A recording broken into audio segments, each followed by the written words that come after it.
Pues empezamos. Hola a todos y a todas y bienvenidos un día más al podcast Menudo Jardín, el podcast de Psicomentario. Un espacio para quienes han decidido meterse en el jardín, el de cuidarse, pero con los pies bien plantados en la tierra. Porque aquí hablamos de salud, de cuerpo, de emociones y de todo lo que florece cuando te das lugar. Hoy estoy acompañada de una compañera, Beatriz. Ella es muy conocida en redes, sobre todo por su divulgación en relación a las patologías digestivas, de lo que vamos a hablar hoy. Y me hace especial ilusión, no solo por lo profesional, sino también por lo personal, que ya iremos un poco desgranando, pero estoy segura de que este ratito voy a aprender mucho de Beatriz. Así que nada, Beatriz, bienvenida, gracias por estar aquí. Muchísimas gracias. ¿Qué te parece si empiezas presentándote? Perfecto, ¿vale? Pues efectivamente yo soy Beatriz, soy psicóloga sanitaria y paciente de patologías digestivas crónicas en el tiempo. Es decir, llevo ya, pues no sé, si me puedo contar, podría llevar casi 13 años ya aquí en este mundo de paciente. Entonces, pues bueno, al final uno se mete como paciente, empieza a indagar y de repente descubre como que hay un mundo aquí del que no se habla, ¿no? Salud mental en personas con patologías digestivas. Sí que es verdad que como de enfermedad crónica sí que sabe un poquito más, pero concretamente de la enfermedad crónica en patología digestiva no tanto. Y dije, bueno, pues vamos a entrar por aquí a ver qué nos encontramos. Y pues me encontré un universo maravilloso y aquí me quedé. Qué guay, o sea que un poco lo que te hizo especializarte en este tipo de psicología más digestiva, vamos a llamar, es tu propia experiencia, ¿no? Exactamente, exactamente. Empecé como paciente, como te digo, y conforme fueron pasando los meses, también en mi propio cuerpo yo empecé a experimentar muchos cambios a nivel emocional, muchos cambios a nivel salud mental y dije, uy, ¿qué está pasando aquí? ¿Por qué mi psicóloga tampoco lo entiende, ¿no? Porque yo también tenía mi propia terapia en ese momento, estaba pasando un mal momento y yo decía, yo se lo cuento a mi psicóloga que era maravillosa, pero ya no está entendiendo lo que yo le estoy intentando trasladar, ¿no? Es como que yo sentía que ella como que lo intentaba minimizar, pero al minimizarlo, en lugar de ayudarme, lo que estaba haciendo era todo lo contrario. Yo me sentía muy desprotegida. Y dije, vale, es que igual aquí hay que profundizar un poquito más en cómo tratar a estos pacientes y no un paciente genérico.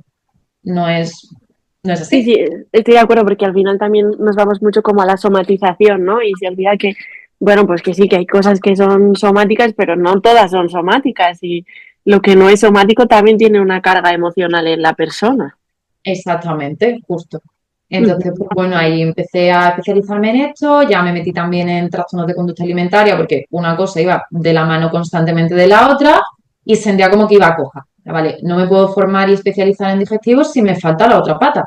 Y ahí fue un Claro. poco pues toda esta construcción de la clínica. Y para quien no te conozca, ¿cómo explicarías tú esa relación entre mente, intestino, emociones, toda esa mezcla que tenemos ahí en todo nuestro organismo? Yo recuerdo una frase que me gustó muchísimo, que leí en un libro hace muchísimo tiempo, que decía algo así como que el cuerpo es el escenario donde se representan las emociones, ¿no? Es decir, al final todo lo que ocurre en nuestra mente, de alguna manera se va a ver reflejado en nuestro cuerpo, no solo en el sistema digestivo, sino al final en todos los sistemas de nuestro organismo, ¿no? Entonces, es verdad que siempre se ha hecho como esa conexión bidireccional, intestino-cerebro, no ese segundo cerebro y demás, pero yo siempre lo intento explicar desde no solo es el intestino, sino que al final es el cuerpo entero. Todo lo que pensamos, todo lo que sentimos, de alguna manera se ve reflejado en el cuerpo. Y si no, quien no está muy preocupado y de repente tiene un tirón en la espalda, ¿no? Y se queda con la lumbar cogida 3 o 4 días, ¿no? Entonces, pues igual que pasa con eso, pasa también con nuestro sistema digestivo. Totalmente. ¿Y te encuentras muchos pacientes en la clínica como que vengan con otros diagnósticos? Bueno, pues esta parte de colon irritable, este tipo de diagnósticos que, bueno, pues que no sabemos muy bien dónde situarlos también, que están Muchísimo. mal diagnosticados, por así decirlo. Muchísimo, muchísimo. Y además, sobre todo también me encuentro muchos pacientes, que esto es una pena enorme, muchos pacientes no diagnosticados de celiaquía, por ejemplo, que es casi lo que más veo. Además, es muy curioso porque empiezan a trabajar conmigo en la clínica sin diagnóstico y conforme va avanzando, llevamos como a lo mejor unos meses, un añito de consulta y de repente me dicen, ve, adivina qué, celíaca. Yo, anda, qué sorpresa, ¿no? Porque Sorpresa. sorpresa, sorpresa para nadie, ¿no? Porque yo cuando me iban contando los síntomas, yo decía, a ver, yo no soy médico, pero sí que yo estoy muy especializada en esto y a mí me rechinaba muchísimo. Entonces decía, vamos a seguir pidiendo opiniones, vamos a seguir moviéndonos, vamos a seguir un poquito indagando y profundizando porque a mí me huele a que esto no es un colon irritable y ya está, ¿no? O una gastritis. Vale, te lo compro que puede haber una gastritis, pero es que a mí me da que hay algo más. A mí me da que hay algo que no se está viendo, ¿no? Entonces, sí, casi todos los pacientes, es raro el paciente que viene con un diagnóstico cerrado, la verdad. O sea que muchas veces también es como al revés, ¿no? Primero aparece los síntomas emocionales que aparecen en consulta y así, y de esos síntomas emocionales acaban haciendo un diagnóstico de celiaquía, por ejemplo.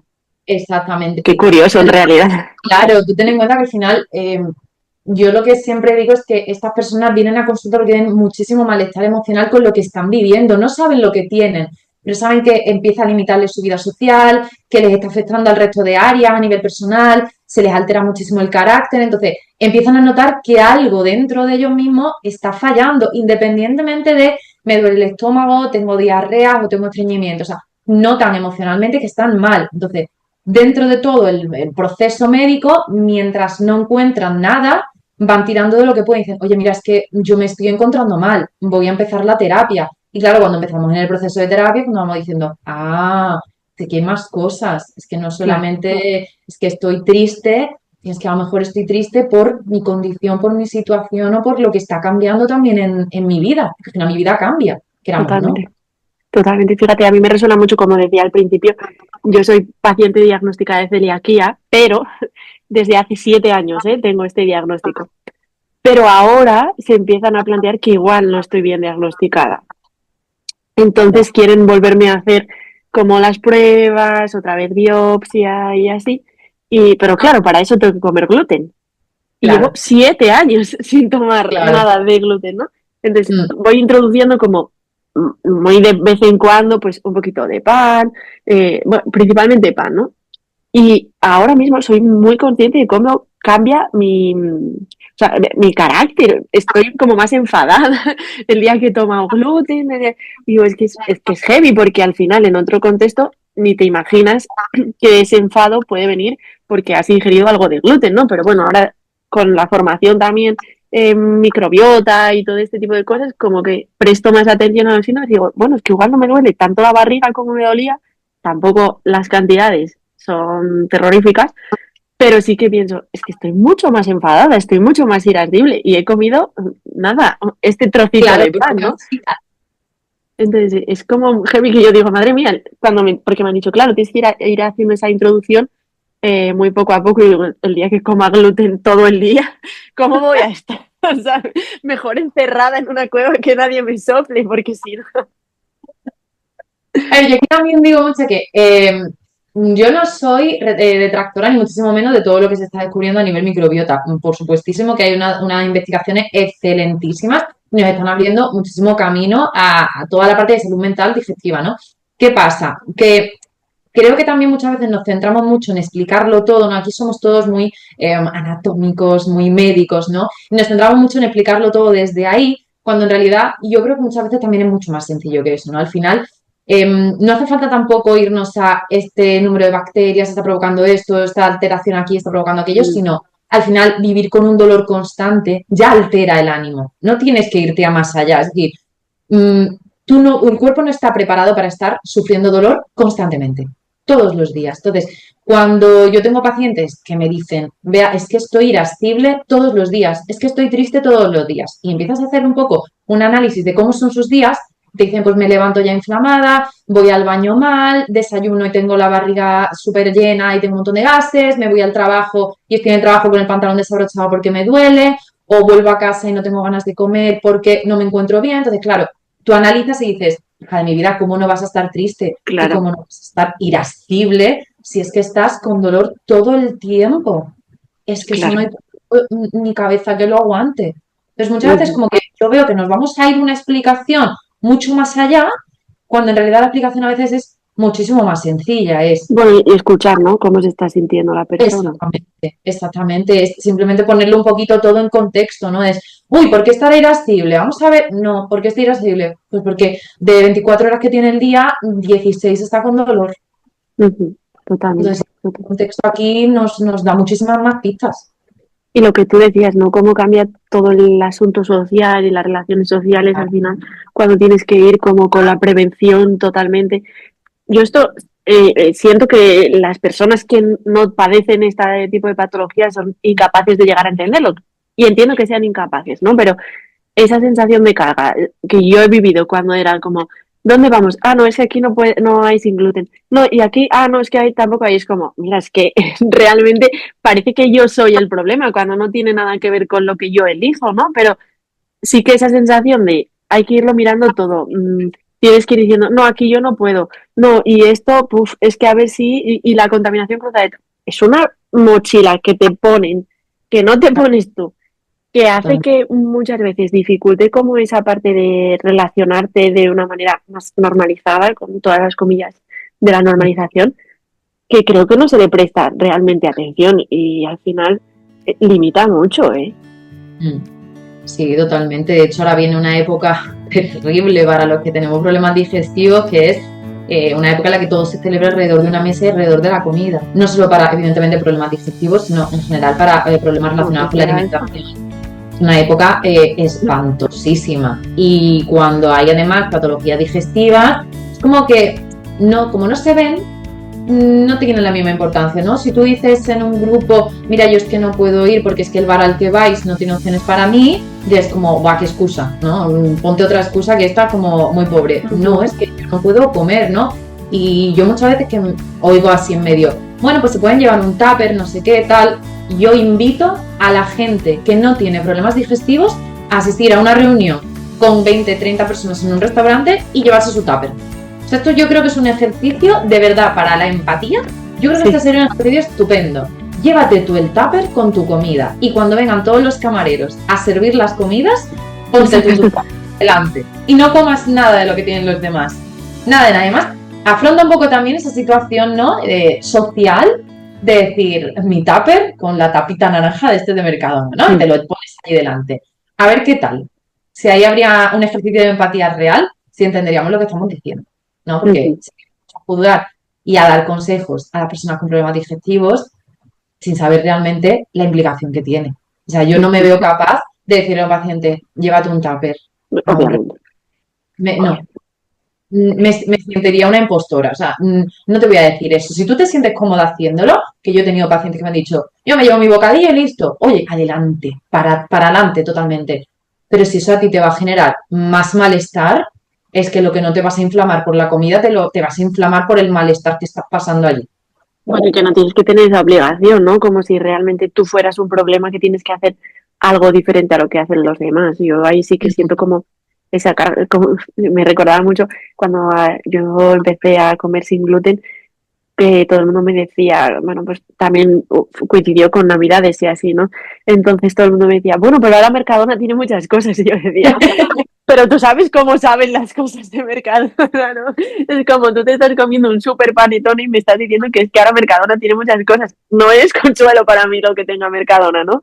Totalmente, totalmente, ¿no? Y además es eso, como un poco la minimización de la enfermedad, ¿no? Buah, pero Mercadona ya tiene de todo, ¿no? Y tú dices, a ver, bueno, sí, si te gusta el corcho para comer, porque hay cosas que saben a corcho, que lo masticas y es como masticar arena, ¿no? Entonces, bueno, hay cosas cada vez mejor, eso es cierto. A ver, también te digo, yo tengo pacientes y tengo gente también en el entorno que lleva diagnosticada de celiaquía 20 años y te hacen la comparativa y te dicen, hace 20 años esto era una tortura, te digo, no, totalmente, de acuerdo. Es decir, actualmente estamos muchísimo más avanzados. Incluso yo que empecé a comer sin gluten, era como unos 9 10 años, yo hace 9 10 años me la veía muchísimo más complicada que ahora.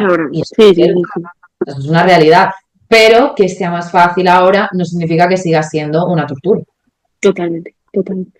Y el tener que ir mirándolo todo, es que al final yo creo que vivimos como en un estado de alerta con el gluten, que es increíble, ¿no? Entonces ahí ya sí que siento que conecta con todo lo emocional.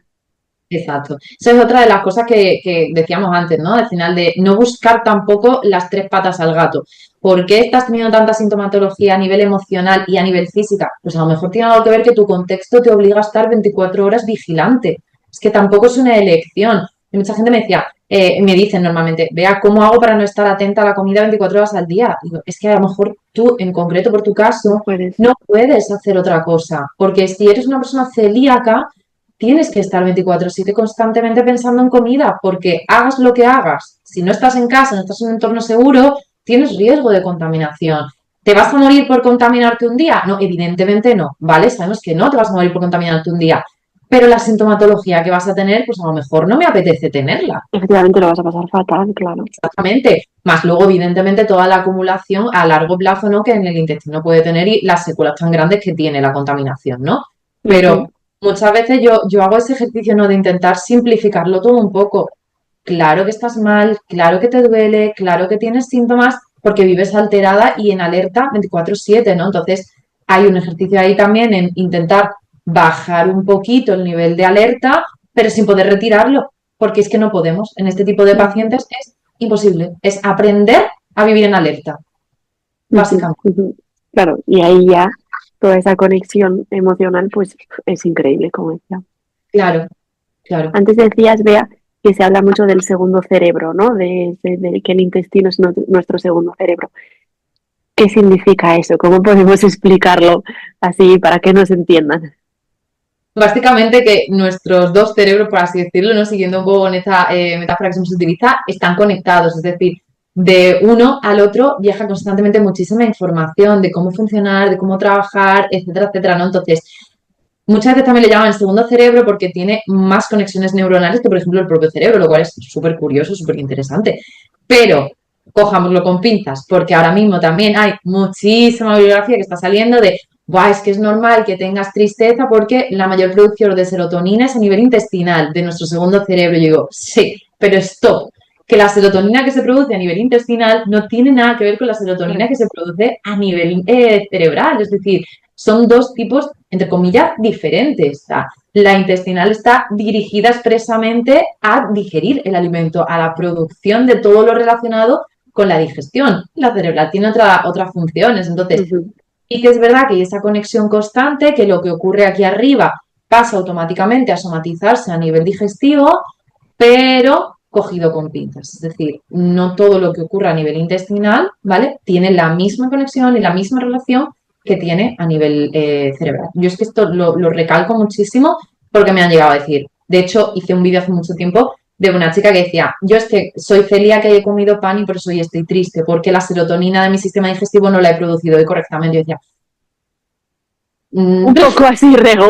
le veo lagunas, ¿no? Está ahí, cogidito con pitas también, ¿no? Entonces, bueno, siempre es interesante hacer un poco ese matiz ahí, porque creo que, como te decía, no está bien que haya investigación, pero todo hay que cogerla con cierta mesura, con cierta revisión posterior, ¿vale? Que no todo lo que vemos Bueno, y que tiene. no todo lo que aparece en un artículo te tiene que relacionar contigo, ¿no? Que al final lo importante realmente es la propia persona, no lo que aparece en los artículos, que imagino que tú esto con las redes también lo verás muchísimo, ¿no? Que hay muchas veces que las personas ya vienen diagnosticadas, ya saben lo que necesitan, ya lo han visto, yo tengo muchísimos valores, es que lo he visto en TikTok y yo, bueno, a ver, TikTok como manual diagnóstico, ¿no?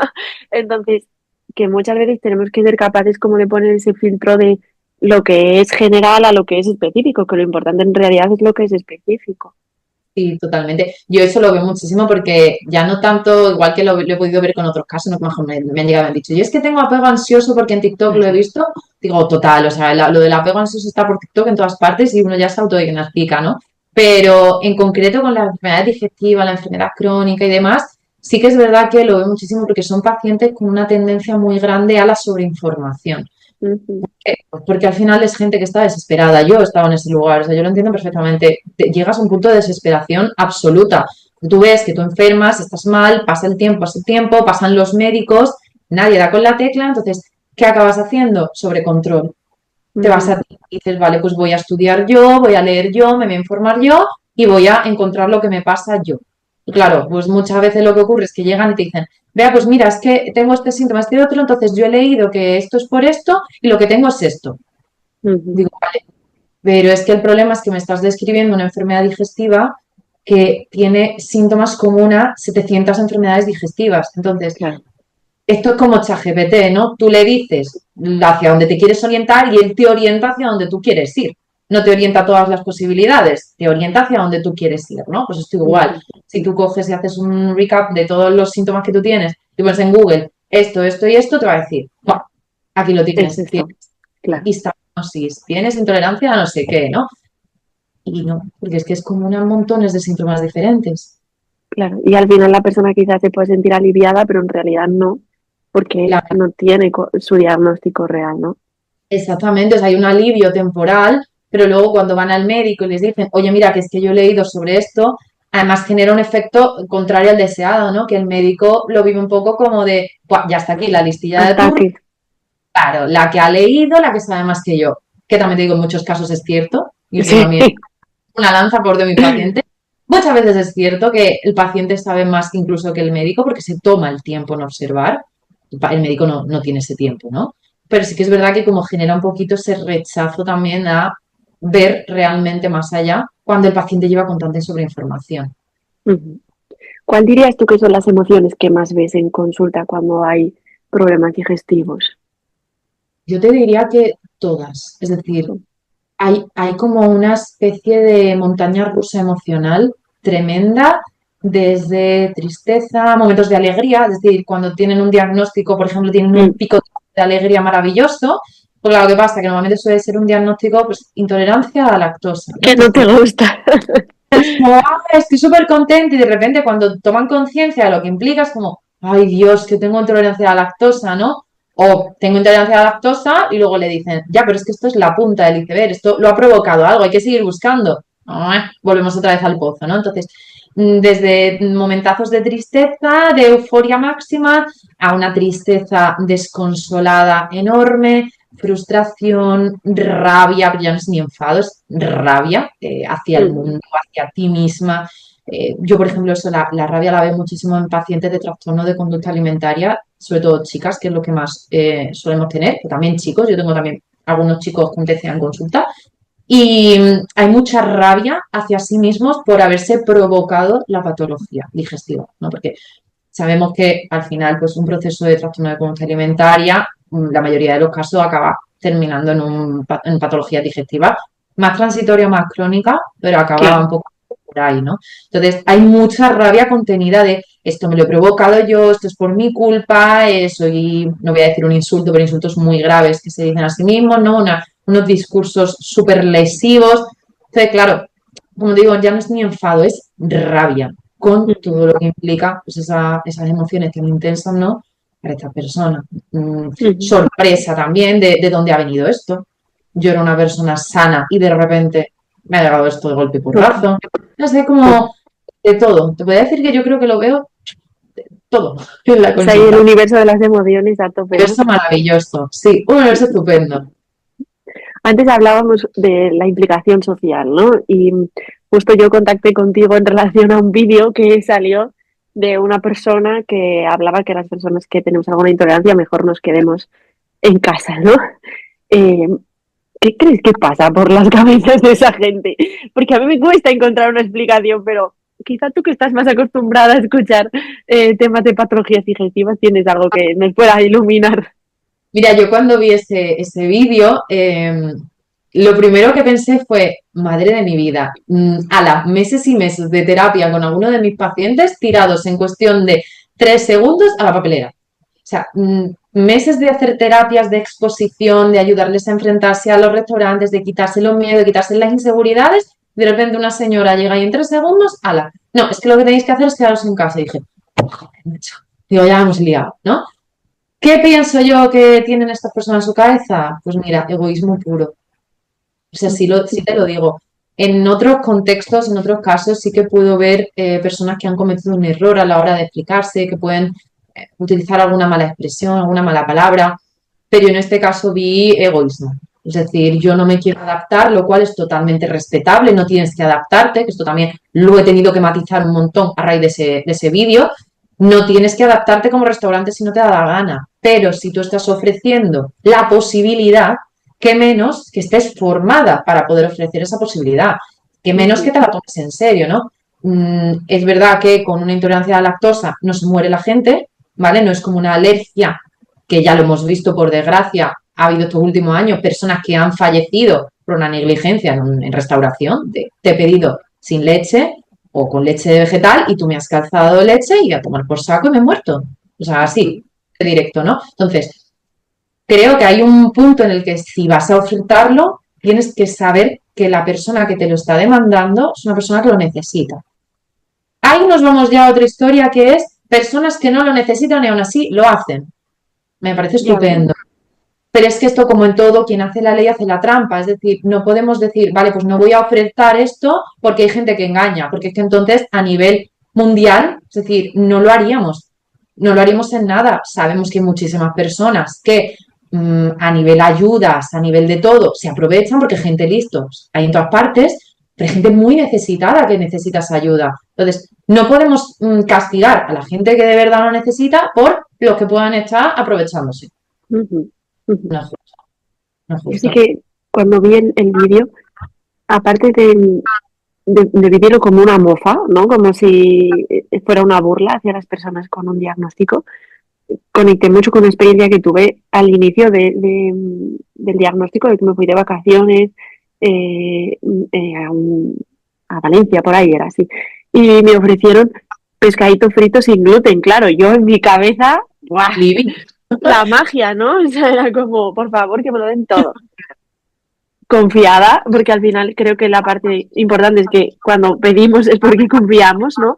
Me lo comí, estuve 2 días sin poder moverme de la cama, porque sí estaba rebozado en harina de garbanzo, pero hecho con toda la fritura que hacían en ese restaurante, que era 1.000 millones de kilos de fritura, eh, con harina de trigo. Entonces estuve fatal y yo dije, ya no es solo la sensación física, ¿no? Es la sensación emocional de que, perdón que lo voy a decir así, pero de que te hagan sentir gilipollas. Sí, Porque sí, es tal. como, tío, dime que no y ya está, y ya me llevaré yo el chasco de que pones que sí, que tienes fritura sin gluten, pero es mentira, y ya está. Pero me has fastidiado 2 días de mis vacaciones, entonces, porque me haces que no, como si no te enteras, te lo voy a colar como si no te enteras, ¿no? Entonces, que si nos enteramos, ¿no? Entonces, en ese vídeo como que me sentí como escuchando a esta señora que, va, mira, si es que estos son tontos que comen sin gluten, pero eso es una tontería, si quieren que se queden en casa y si no, pues que se vayan adaptando, que me decías, si no quieres adaptarte, estás en tu pleno derecho. Yo ahí soy un poco más como rígida, ¿no? Es como, joder, si tú quieres que haya personas que vayan a tu restaurante, tendrás que adaptarte a las patologías de las personas. Es que no, no puede ser la persona quien diga, bueno, como un poquito de gluten hoy que voy a este sitio y ya mañana no como. Es que eso tú no lo puedes hacer, ¿no? Entonces, como cuando dicen, sí, tenemos sin gluten, pero hay contaminación cruzada. Pues entonces no tenéis sin gluten. Claro, es que eso ya entramos en el mundo del marketing, el mundo de la publicidad, ¿no? De lo bonito que queda ahora a nivel moda el gluten free, ¿no? O sea, ahora ya no solo a nivel España, sino a nivel mundial, ¿no? De yo pongo un cartel gluten free, ya tengo asegurado que voy a tener un montón de clientela, ¿no? Aquí en Málaga a mí me ha pasado que he tenido alguna que otra bronquita con algún restaurante que se ofertan gluten free y yo feliz he ido a preguntar porque tenía la comida una pinta espectacular y yo hoy, hola, ¿qué tal? Mira, ¿viste que tenéis gluten free y tal? Sí, pero no es para celíacos. Y yo, entonces, ¿para quién es? ¿Celíacos para quién es? No, es que hay gente que no puede comer gluten. Y digo, te lo compro, pero ¿para quién estamos haciendo esto entonces? O sea, no le veo el sentido y además que te publicites el paraíso de los celíacos, pero ¿de qué celíaco? ¿Del celíaco que es desconocedor de que se contamina, se va a morir a futuro o cómo va esto, ¿no? Entonces, yo me paso un poco como a ti, ¿no? Veo como que se ríen de nosotros como si fuéramos gilipollas. Gracias por decirlo tú, que yo no me atreví a usar la palabra. Nos toman un poco por gilipollas a los que tenemos problemas digestivos, intolerancias, celiaquía, porque es como la sensación de decir, lo estás eligiendo, ¿yo qué voy a elegir? Es decir, ¿tú crees que yo el día que se repartió las intolerancias y las patologías digestivas dije, por favor, dame 6? A mí, que una no es suficiente, quiero las 6. Además, las más raras que tengas, esas las quiero. Las más incapacitantes, para limitarme toda mi vida. No, evidentemente. Entonces, si es algo que yo no elijo, y qué menos que un respeto. Ujú. Además de ese vídeo, lo que decía muchísima gente ya no es tanto el comentario de esta chef, vamos a llamarlo así, sino las risitas de fondo, ¿no? Yo creo que eso para mí concretamente fue como, el dardo, ¿no? El decir, es que no es la única persona que piensa así, sino que hay muchísima gente que se cachondea de esto.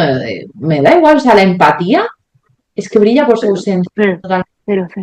Yo creo que ahí es una de las dificultades, ¿no? Que al final entra como el negocio, ¿no? Mm, Por un lado, y el cuidado de las mm. personas por otro. Y hay en personas que esto es como incompatible, ¿no? Entonces miran el negocio sin importarle dónde queda el cuidado de las personas que van a ese negocio. Y claro, cuando hay una patología digestiva es que el cuidado es primordial, ¿no? Es que es la bandera. Si no hay un autocuidado y si no hay un cuidado externo, estamos perdidas también. Claro. Y luego también una cosa que cuando salió ese vídeo, ¿no? Me decía, bueno, pues que se queden en casa, ¿no? Los que tienen esos problemas. Yo hay una cosa muy curiosa que viví después de la pandemia con mis pacientes, y es que la mayoría de pacientes que yo tengo, que casi todos son de trastorno de conducta alimentaria y patología digestiva, vivieron la pandemia como un momento maravilloso. Es decir, el momento de no tener que verme obligada a salir fuera, porque a todos nos gusta salir, ¿vale? Nos gusta salir, dar un paseo, hacer actividades, disfrutar, pasárnoslo bien. Pero es verdad que la persona que vive con patología digestiva, comer en su casa no suele ser un problema. Es decir, a mí quedarme Ujú. en mi casa a comer me va bien. Yo disfruto cocinando, disfruto comiendo en mi casa, me siento súper segura, me siento bien. Ahora, ¿cuál es el problema? Cuando la sociedad me impone que tengo que salir, ¿no? Comidas de empresa, cumpleaños, bodas, bautizos. Yo ahora que estoy organizando mi boda, Jesús, no te quiero decir, la aventura de una boda celíaca, ¿no? Entonces, creo que ese es el punto en el que no somos conscientes. No es una cuestión de quédate en tu casa. Y yo me quedaría en mi casa encantada. Ahora, el problema es que la sociedad no me deja quedarme en mi casa. Si yo me quedo en mi casa, yo pierdo amigos. Yo desarrollo malas relaciones con mis compañeros de trabajo porque dicen, pero bueno, ¿y esta por qué no viene nunca, no? ¿Qué le pasa? ¿Por qué siempre está ahí ausente?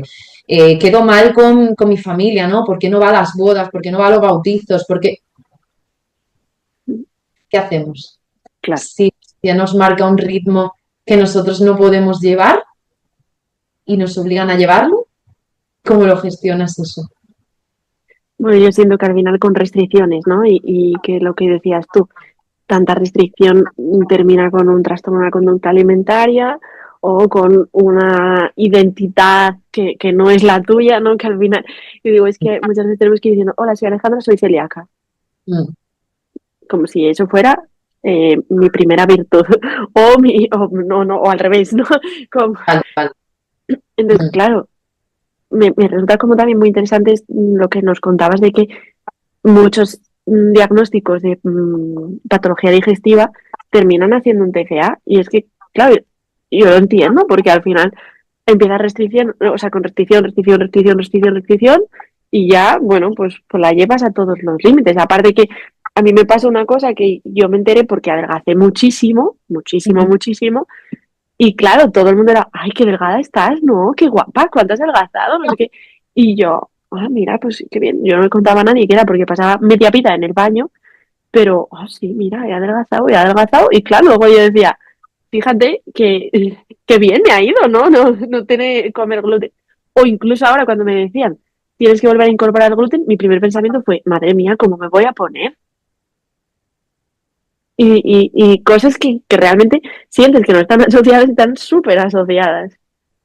totalmente. Es lo que tú dices, que es una enfermedad que implica tanta restricción, pero tanta, ya no solo a nivel alimentación, es que No, no, claro. restricción en todos los aspectos. Es decir, y al hilo también de lo que hablas de la identidad, ¿no? Yo sí que soy muy partidaria de construir una nueva identidad a partir de la patología, pero no tu única identidad. O sea, creo que ahí es donde está la diferencia, ¿no? Muchas personas lo que hacen por una cuestión de supervivencia es, vale, a partir de ahora yo soy mi enfermedad y mi enfermedad la llevo por delante para todo, ¿no? No exactamente, es decir, tiene que formar parte de tu identidad, evidentemente, porque es algo que va contigo y es algo que te va a limitar, queramos o no, es una realidad. También hay que hacer mucho trabajo también en el proceso de aceptación, pero que algo vaya contigo y que algo también defina también parte de lo que tú eres y de cómo te relacionas con el mundo, no significa que es lo único que tú eres, ¿no? Por Ujú. ejemplo, yo tengo muchos pacientes que me han llegado a decir, pues que no sé por qué mi pareja está conmigo, no sé cómo, por qué me quiere, no sé qué, porque soy un problema, ¿no? Porque tengo muchos problemas de salud. Y digo, sí, tienes problemas de salud y probablemente pues seas un coñacete en muchas cosas, pero es que no eres solamente eso, es decir, esa no es tu identidad raíz, eso es algo que tú tienes. Por otra parte, puedes ser una persona súper divertida, una persona súper alegre, súper risueña, puede ser mil millones de cosas, empática, buena persona, cariñosa, o sea, tienes muchísimas cosas aparte, aunque sí, también forma parte de tu identidad, ¿no? Entonces, Ujú. también ahí hay un problema y por eso también se desarrolla muchas veces TCA, porque cuando entra en la patología digestiva es como un poco, de repente me desoriento, ya no sé quién soy, ya no sé qué va a ser de mí, me da muchísimo miedo todo lo que es la comida, me da muchísimo miedo todo lo que es el comer en sí, entonces empiezo a restringir y restringo comida, restringo salidas, restringo deporte, que también esa es otra, restringo en general. Y las restricciones, pues sabemos que tiene un caminito directo, por desgracia, al TCA. Ujú. ¿Cómo dirías tú entonces que podemos acompañar una patología digestiva de una forma más cuidadosa o de una forma más autocompasiva? Primero, no minimizando nunca la experiencia del paciente. Es decir, si un paciente te dice que está asustado porque tiene que ir al baño 3 veces al día y le da miedo salir, tú no puedes decirle, anda ya, eso es una tontería, hay baños en todas partes.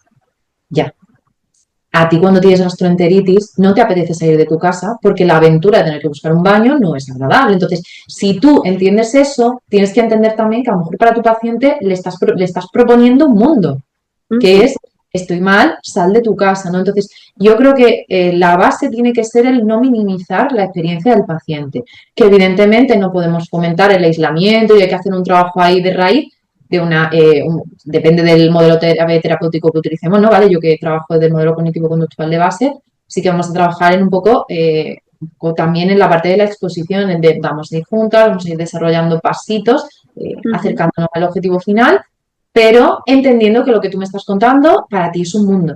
Aunque para mí no lo sea, aunque yo lo considero una chorrada monumental, pero si para ti lo es, para mí es importante. Entonces, eso tiene que ser como la base. Y luego, muchísima compasión en los tropiezos. Es una enfermedad que es tropiezo constante. De repente tengo un día buenísimo y ese día me siento que me como el mundo, pero es que de repente al día siguiente vuelvo a tener un montón de síntomas. Entonces necesito también entender que si un paciente no da un paso, no es porque no quiera, sino porque hay algo que le está limitando. O sea, hay Ujú. algo que le ha frenado ese día. Normalizar también esa experiencia de no pasa nada, mañana es un día nuevo, volvemos a empezar, ¿no? Y eso es algo que yo me encuentro mucho en pacientes que vienen rebotados, ¿no? Al final vienen de profesionales maravillosos, pero profesionales que no tienen ni idea de enfermedad digestiva, enfermedad autoinmune, enfermedad crónica. Entonces, hay mucha simplificación. Como tú decías al principio, no es que todo es somático, ¿vale? Pero es que lo somático llega a un punto en el que deja de ser somático y pasa a ser algo real. Es decir, un estrés permanente, un estrés continuado en el tiempo, provoca cambios reales en el cuerpo, aunque el origen sea el estrés. Entonces, si yo Ujú. solamente me quedo con el origen, no es que estás somatizando. Ok, vale. ¿Y lo de ahora? O sea, si yo ahora no tolero la leche, los azúcares, lo que sea, también me lo invento. O sea, Ya. es algo que yo me estoy inventando. Yo me como una manzana y digo, me va a sentar mal la manzana. No existe Ujú. un ente. Entonces, intentar también comprender desde el punto de vista paciente y Ujú. entender trabajando. Si no, es que es imposible. Totalmente. Bueno, pues para ir terminando también, eh, como decíamos que esto es el jardín, ¿no? Nosotros llamamos a nuestro podcast Menudo Jardín. Ujú. Si tú tuvieras que describir tu patología digestiva como un jardín, ¿cómo lo describirías? Bueno, ahora mismo mi jardín es un jardín que está un poco pocho. Es decir, parte también de las enfermedades digestivas es que hay veces que no nos recuperamos al 100%, sobre todo cuando llevamos muchos años ya con problemas y sin diagnósticos, los tratamientos han ido un poco a la virulé y el sistema digestivo se queda un poco tocado, ¿no? Entonces, yo ahora mismo mi jardín está un poco lleno de malas hierbas. Estamos Ujú. ahí arrancándolas como buenamente podemos. Hay alguna rosita que sale por ahí, ¿no? Pero es verdad que ahora mismo está algo pocho. Pero bueno, rodeándose de buenos profesionales, el jardín puede florecer en cualquier momento otra vez. O sea que Ah, estamos en ello. me gusta casi esa frase, ¿no? Como para terminar, ¿no? Ya, y ya no solo como de buenos profesionales, sino de un contexto también seguro y de un contexto que que acompañe, bueno, cuantas más gente tengamos para podar esas malas hierbas, antes se podarán, ¿no? Entonces, qué bonito terminar así, ¿no? Que al final, poco a poco, si nos rodeamos bien, poco a poco nos iremos sintiendo bien, ¿no? Y quizá tampoco idealizando ese sentirnos bien, sino acogiendo cómo nos estamos Exacto. sintiendo. Exactamente, exactamente. Y desde un trabajo de la aceptación también, que eso es un trabajo muy duro y muy complicado que se hace con las enfermedades crónicas, el proceso de aceptación, pero es que ese proceso de aceptación también va a hacer justamente que podamos arrancar esas malas hierbas. Si yo no acepto que tengo delante una mala hierba, no la puedo quitar. Es decir, Ujú. necesito darme cuenta de que esto quizás va a ser algo que me acompañe durante un tiempo, no te voy a decir para toda la vida, pero por lo menos durante un largo tiempo, y construir a partir de ahí. Si yo me paro, me quedo estancada, me come el jardín. Totalmente. ¿Qué te gustaría que se lleve quien nos esté escuchando? ¿Qué me gustaría que se llevaran? Que se puede vivir con enfermedades digestivas, ya no tanto de se puede salir, que muchas veces decimos, ¿se puede salir de la patología digestiva? Claro que se puede salir, es decir, esto hay que individualizarlo mucho, ¿vale? Dependiendo de cada caso, hay pacientes que salen y se recuperan maravillosamente bien, pero por desgracia el sistema digestivo es algo que también es un gran desconocido a nivel de enfermedad funcional ahora mismo, entonces lo que a día de hoy no tiene cura, voy a entrecomillar, o no tiene solución, a lo mejor dentro de 5 años ya tiene un diagnóstico, tiene otro nombre y oye, ala, nos quitamos de esto, ¿no? Pero sí que lo que me gustaría es que la gente entienda que se puede vivir y tener una vida súper plena y súper satisfactoria, aunque tengas patologías digestivas. O sea, una vez lo aceptas y aprendes a vivir con ello, la vida que te ofrece es una vida muy bonita también. Qué bien. Pues nada, pues muchísimas gracias, Beatriz, por este rato compartido. También gracias a quien nos estéis escuchando. Ojalá esta conversación llegue a las personas que lo necesiten. Nos da igual el número, pero sí a las personas que lo necesiten. Y nada, nos escuchamos y nos vemos en el próximo episodio de Menudo Jardín. Os dejamos nuestras redes sociales, la de Beatriz y la de Psicomentale, en la descripción del capítulo. Y un abrazo muy, muy fuerte. Chao. Chao.